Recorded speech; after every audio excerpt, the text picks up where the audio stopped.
You cannot, in the nature of things, engage the reverse gear and then think you'll reach your destination. You cannot. And that is what most African countries have done. So the time is now, as the cliche goes, when you are in a hole, you stop digging. And Africa must stop digging. And if we stop digging and we look at what we have, Africa Continental Free Trade Area says that we are going to trade amongst ourselves. In the world, Africa trades ourselves at best at 20%. Europe at about 70%, North America possibly 65%, Asia now going to 60%, Latin America going to 55%, Africa 20%. What must we do? We must stop certain things that stand in our way. Conflict.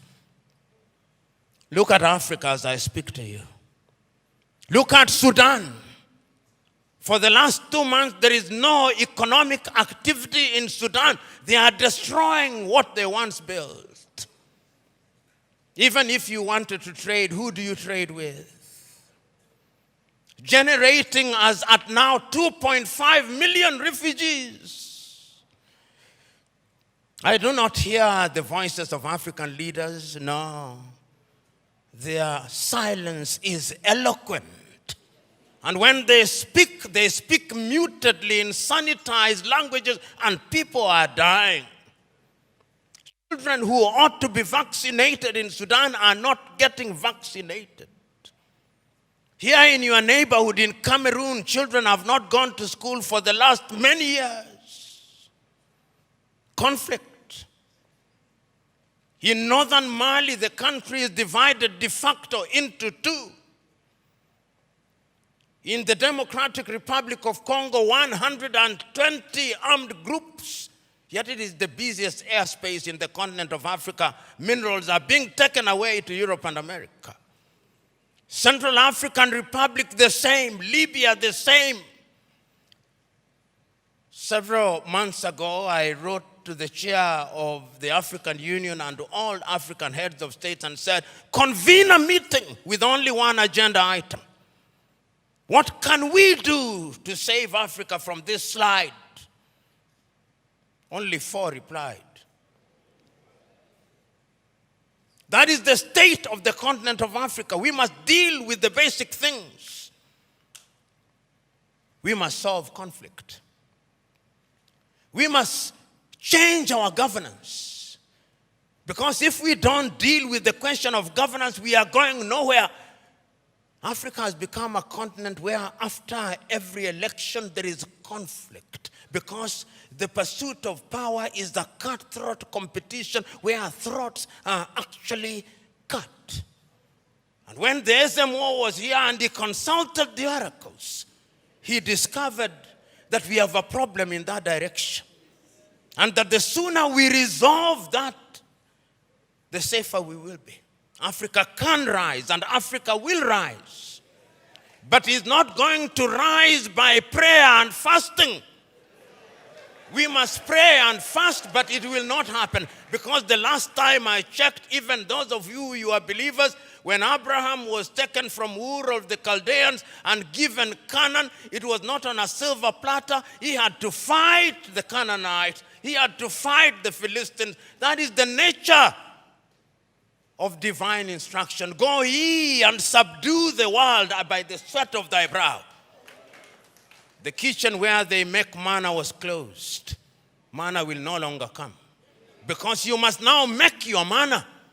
And it is our duty, therefore, as Africans to begin to rethink the younger generation. You know, there is a saying in Chichewa in Malawi that more precious than our children are our children's children. So when we are doing these things, we must remind ourselves that we are doing for this generation and generations yet to be born.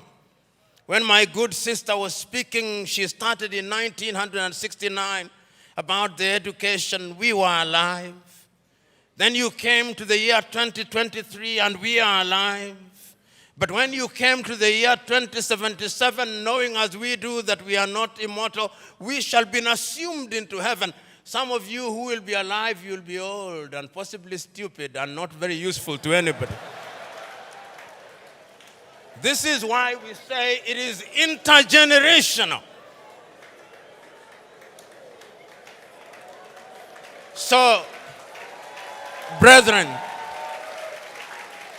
what we must now do is to ask ourselves, then what do we do? Beyond the rhetoric, what do we do? And what is beautiful in Africa now, not only in the continent of Africa, is that there is a consciousness.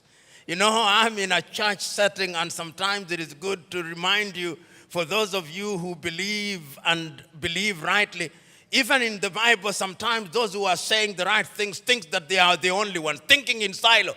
You remember Elijah going and saying, but Lord, I'm the only one who has not bowed to Baal. He was told, no, there are 7,000 others.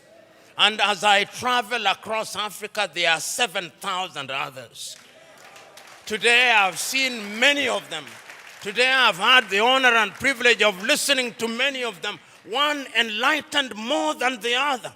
One more passionate than the other, talking about what we can do.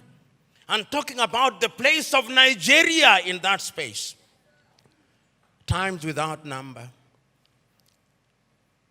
have talked about Nigeria and reminded Nigerians that the day you become great, that is the day Africa becomes great.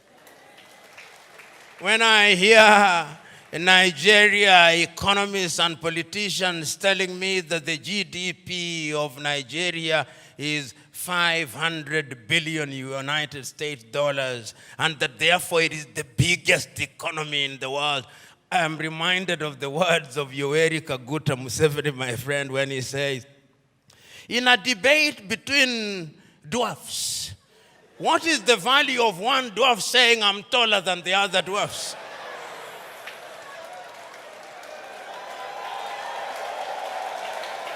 You are still a dwarf. This Nigeria is capable in 5 years of becoming a 3 trillion GDP economy. The fundamentals are there. Talk of human resource. And I think it is my sister, you go to anywhere in the world. Tell me, engineering, artificial intelligence, space, Nigerians.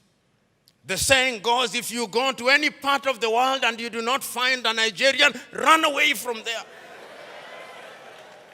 Because there is nothing to be done there. It is these Nigerians who will move the country. I keep on reminding my Nigerian friends, you say you are 220 million. No, you are not. I suspect you are 300 million. And if my suspicion is correct, you owe this region and this continent the talent. You know, when people talk about instability in Nigeria, I ask them, can you handle refugees from Nigeria? Can you? You cannot. They'll overwhelm the entire West Africa. So it is in Africans' genuine desire that Nigeria remains great and becomes great. All the ingredients are there. Writing in 1983, Chinua Achebe, in his book, The Trouble with Nigeria, said that it is simply and squarely a problem of leadership. That is an African problem, and I also want to say it is also a problem of followership. Before the Ezemwe started speaking, he talked about what is expected of him in the village. When you are appointed into a public office in Africa, they actually expect you to be a thief. And if you don't steal, they say you are not wise.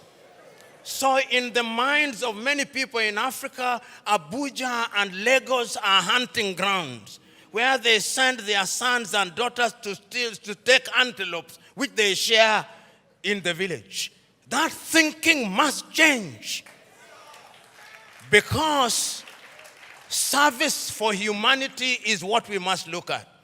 And I have no doubt in my mind that Africa can do it.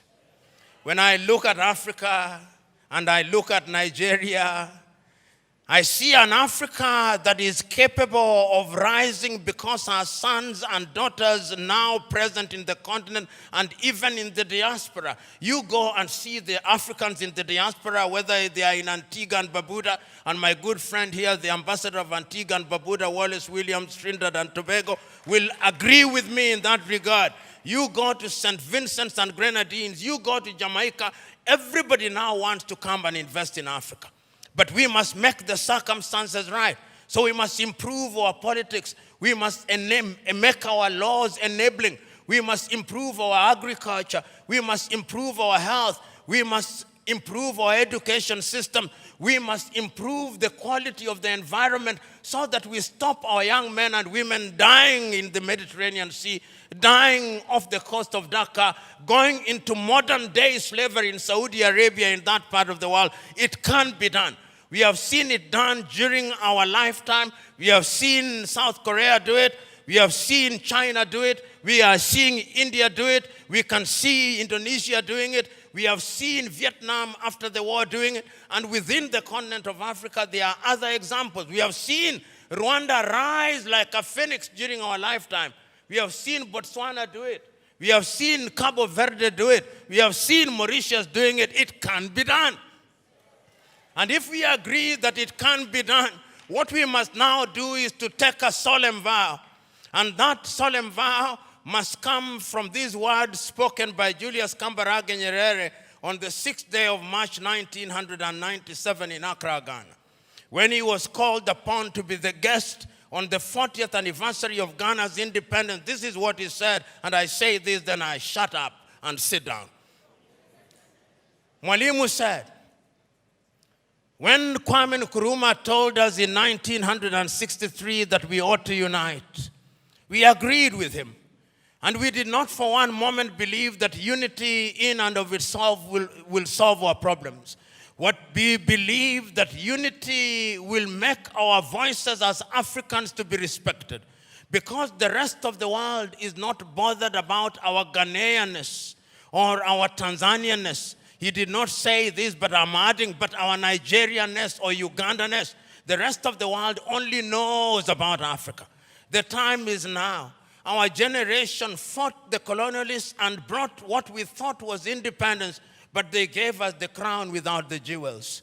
But of all the sins that we have committed, there is a single sin that we must never commit: the sin of giving up, the sin of despair. And each one of us must remember that we have a role to play. We have a role to play because if the ocean is to exist, the droplets must be good. If the forest is to exist, the trees must be good. Play your part and let the results be the testimony of your efforts. God bless you.